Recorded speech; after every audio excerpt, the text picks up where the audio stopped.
All right, like usual, we're going to start out with the quarterback position. And in week five, FanDuel has Patrick Mahomes as the top salaried quarterback on the main slate at $8,600. At this, when you can take into consideration the price, the weather issues I mentioned in the intro, as well as the matchup, I'm just not really looking at Mahomes as my cash game quarterback.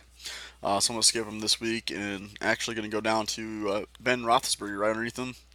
Roethlisberger usually plays a lot better at home over the course of his career than he has on the road.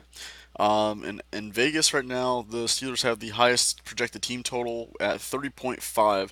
Not only do they have the highest team total, but that 30.5 number is pretty unusual.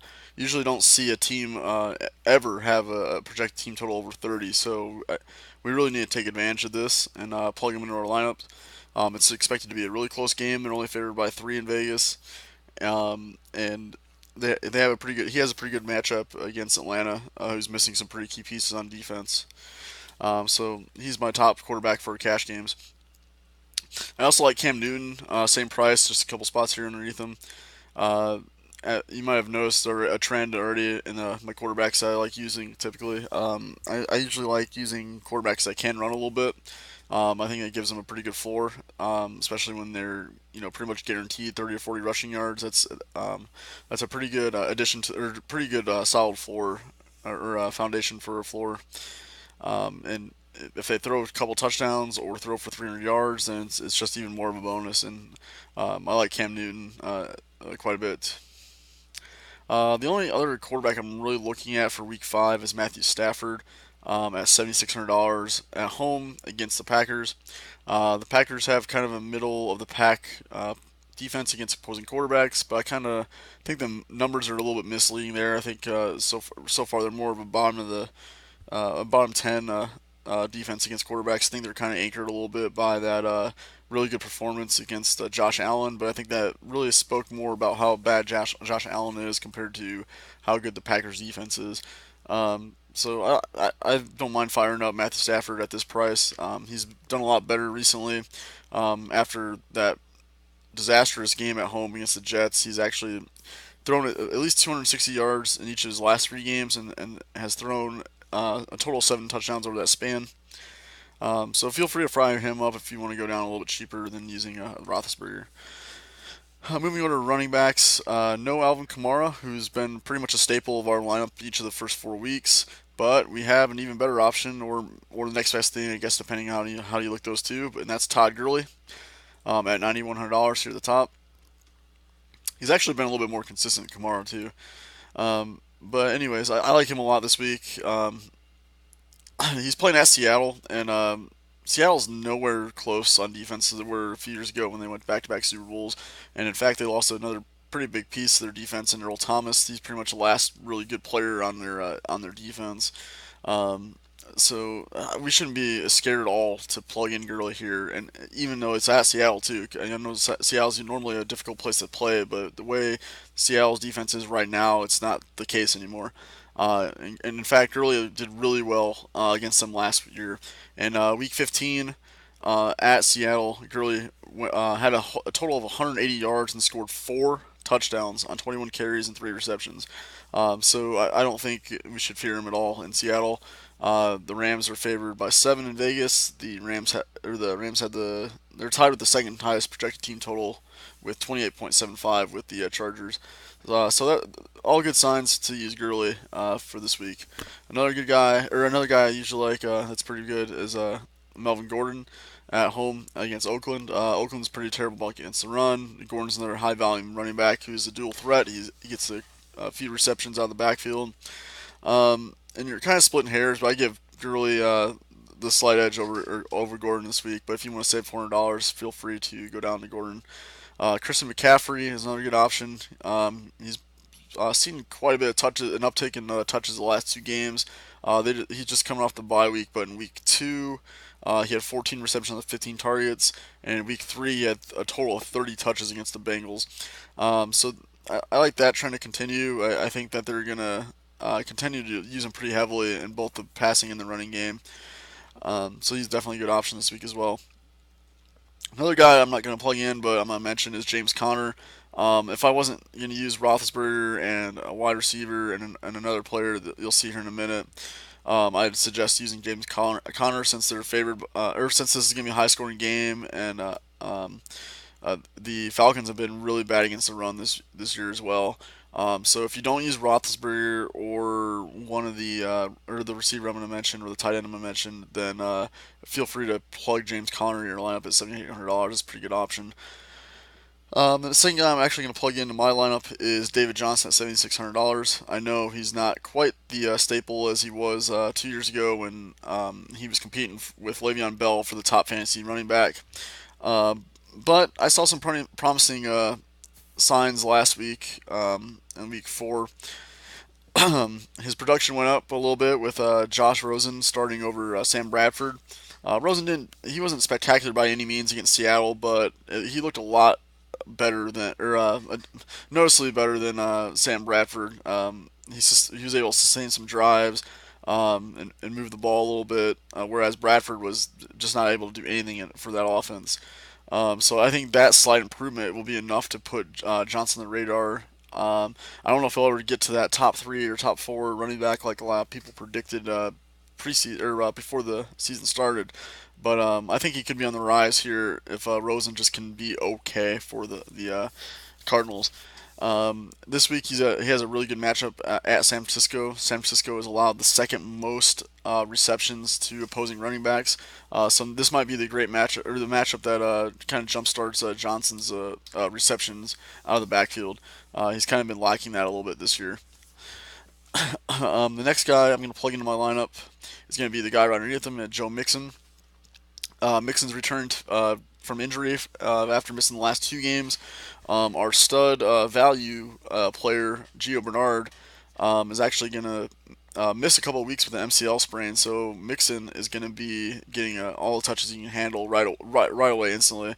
There was some thought maybe that they'd ease him back and continue to give Gio Bernard a decent sized role, but with Bernard unavailable and them not really having another decent option at all in the running game, it leads me to believe that Joe Mixon's going to get 20 plus touches immediately right after coming back from his injury.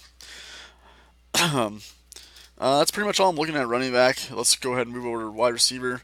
At the top, of course, we have Antonio Brown, who I like a lot, but I just can't justify paying $9,000 this week. I'd like to pay down a little bit more, just so there's a little bit, slightly more balance across our wide receivers. Julio Jones not a bad option in that high scoring game in Pittsburgh. Green's not bad. He's been racking up the touchdowns. But the next guy I'm going to mention is Adam Thielen. Uh, he's been doing really well this year. Uh, he actually is. He actually leads the league in targets for all receivers, and he's second in both receptions and receiving yards in the NFL. This week he has a pretty outstanding individual matchup. He's likely going to be lining up against Sidney Jones on most of his plays. Since Thielen's the slot receiver for Minnesota, he's lined up 65% of his snaps have been in the slot, while Sidney Jones has been lined up he's the slot cornerback for the Eagles, lining up out of the slot there for 97% of his snaps. Jones is currently only the 47th ranked cornerback out of 110 graded by Pro Football Focus. So Thielen's also in a good spot here. The next guy I'm going to talk about and I'm going to plug in here is going to be Juju Smith-Schuster. Um, Juju's been outstanding since he kind of emerged last year, towards the middle towards the end of the season last year in 2017. This year he's been pretty outstanding, having over 100 yards receiving in every game except for one. And he actually leads the Steelers over Brown in receptions and receiving yards, and he's only had four less targets than Brown. So he's pretty safe. I mean, Antonio Brown's been the guy for a while, but Juju's kind of been his Robin, or if Antonio Brown is a Batman, then Juju's definitely been his Robin, his sidekick here, ever since he kind of emerged last year. So if we slide down here a little bit more, next thing I'm going to talk about is going to be. Oh, I went too far. Sorry. Alshon Jeffrey. Um, he had a shoulder surgery in the offseason, which caused him to miss the first 3 weeks of the season. Week 4 was his first game back, and instantly he made a pretty good impact. He had 9 targets, had 8 receptions, and scored a touchdown. This week, he's expected to draw shadow coverage from Xavier Rhodes, according to Pro Football Focus. In the past, Rhodes has been a really good cover cornerback, but this year he's currently ranked 76 out of 110 cornerbacks graded by Pro Football Focus. So I think he's definitely a good price and or a good spot at this price. I think it's only a matter of time until his price creeps up. Probably be over 7,000 after next week if or for next week if he does pretty well this week. The next guy I'm going to plug into my lineup is going to be Corey Davis here at $6,400. Davis had a great week last week against the Eagles. He reeled in 9 of his team high 15 targets, and he accumulated 161 yards while scoring a touchdown. I think Mariota is finally looking healthy, and with him looking healthy, I believe Davis is going to be his favorite target going forward. The Titans cut Rashad Matthews. Delaney Walker's out for the rest of the season, so that only leads me to believe that Corey Davis is going to be Mariota's favorite target here on out. And at $6,400, that's a pretty cheap price to have a team's top receiver.